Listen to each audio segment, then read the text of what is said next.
दी है उसकी नौकरी मिलेगी कि नहीं, क्यों नहीं मिल रही है।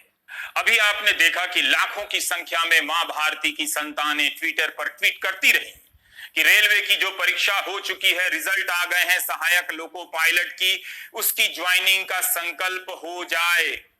The revolution was tweeted.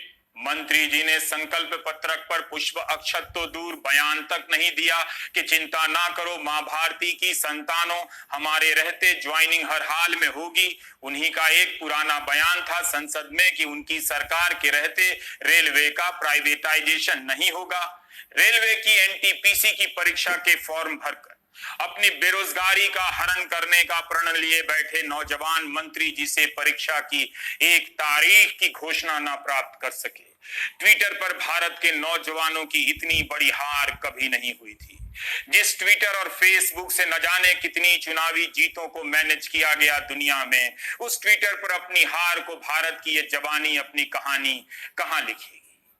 Priyanka Gandhi की ट्विटर राजनीति भी इनकी हताशाओं के शोर में खो जाती है।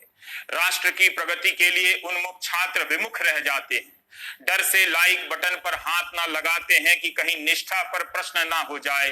पराजित युवाओं के लिए क्रांति फिल्म के गाने की एक पंक्ति प्रेरणादायक हो सकती है, वो जवानी जवानी नहीं जिसकी कोई कहानी ना हो। प्यार का सुंदर गाना ही इंसान को सुंदर बनाता है। You know what I mean. हम सभी छात्रों ने अभी 1 सितंबर को ग्रैंड टोटर कैंपेन आयोजित किया था SSC CGL 2018 tier 6 descriptive paper के रिजल्ट के जो पेंडिंग पड़ा है पिछले 8 महीनों से उसकी तारीखों के लिए, और ये टोटर कैंपेन काफ़ी सक्सेसफुल रहा। और उसी शाम को एसएससी के द्वारा हमें यह सूचित किया गया कि एसएससी सीजीएल 2018 टीयर 3 का रिजल्ट 4 अक्टूबर को आ जाएगा।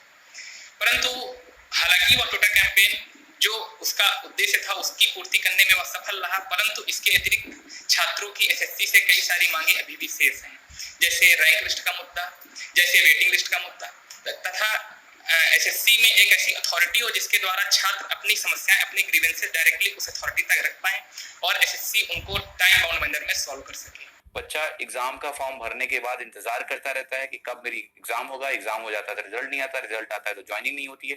तो पूरा फ्रॉम स्टार्ट टू एंड जो इसको सॉल्व करने का एक प्रयास है वो है आपका स्पीकअप कैंपेन, और इसके थ्रू ये मांग की जा रही है कि परीक्षा व्यवस्था में इस तरह का सुधार किया जाए कि समयबद्ध तरीके से परीक्षा हो, और अगर समयबद्ध तरीके से परीक्षा नहीं हो रही है तो जो भी इसके लिए रेस्पॉन्सिबल हैं उनके ऊपर जुर्माना भी लगाया जाए, ताकि एक इंटेंट दिखे सरकार का कि बच्चों को वाकई में सरकारी नौकरियां देनी है और वो इस एग्जाम्स की मन से तैयारी करें, ना कि इस पे चिंतित रहें कि हमारा कितने साल बाद ज्वाइनिंग होगा।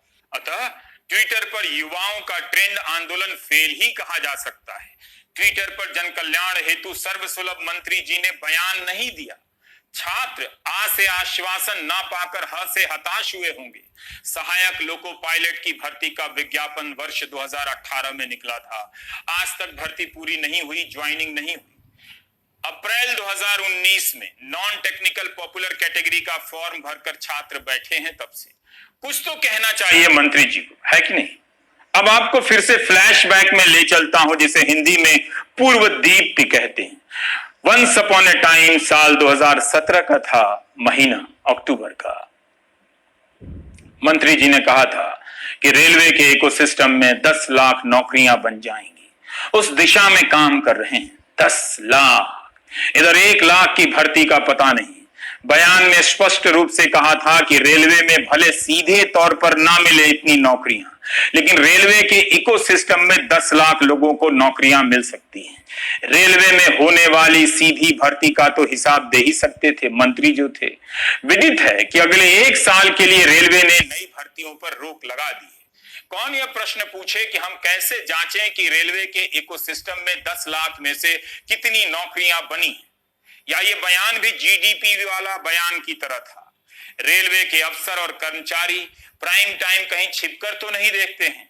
आई mean just asking buddy, don't worry, I can see the time we are living in. Sanskrit तत्सम हिंदी, हिंदी उर्दू और अंग्रेजी का लुत्फ एक प्राइम टाइम में। माय माय, बचा ही क्या है देखने को, और देखकर करना भी क्या है। कथा आगे बढ़ रही है। जजमान नागरिक अब जजमान ही तो है, अब जनार्दन नहीं रहे।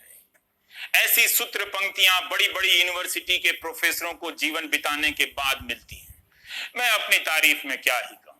आखिर जीडीपी पर बयान क्यों नहीं आए? ऐसा तो नहीं कि जीडीपी कभी नहीं बढ़ेगी।